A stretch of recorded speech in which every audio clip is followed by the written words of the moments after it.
I'm Nate Whitman. I'm riding with Team Herbalife 24. I'm 35 years old. I live most of the year in Santa Monica, California, and try to spend as much time here in Colorado as I can each summer.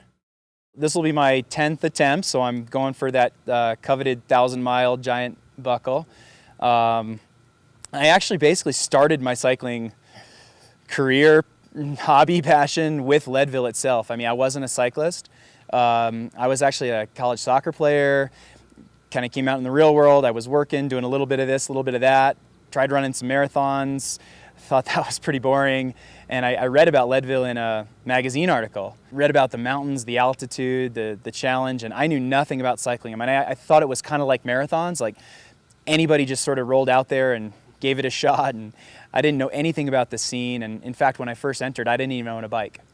And so I sent in my entry, and I even read in the fine print that it was a lottery, and I pretty much got discouraged and still didn't buy a bike. And then sometime around February or March, that acceptance card came in the old snail mail at the time. This is like 2000, 2001.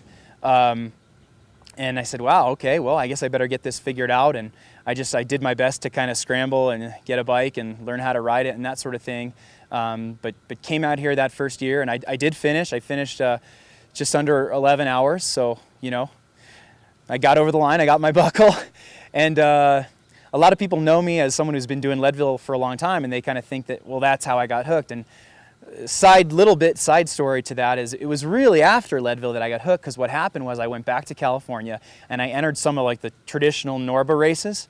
And you know, when I saw on the sign-up sheet that it was like, you know, 18 miles for the sport class or something, I just blew it off and thought, oh my God, I just came back from Colorado and did 100 miles. This is nothing. And sure enough, I entered, you know, your typical like sport.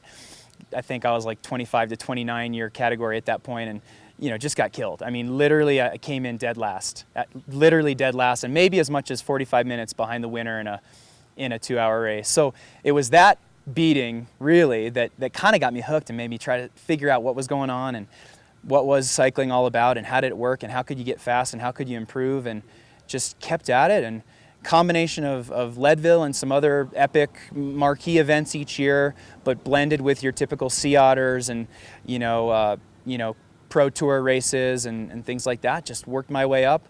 After about 6 or 7 years, I had won California state champion in the expert, or I guess Cat 1, what they call it now, Cat 1 division, and upgraded to pro and just kept going. You know, that's it for me. I just want to keep going, and every year find little new tricks and try to get faster and improve. And I love training and trying to see that gain year over year.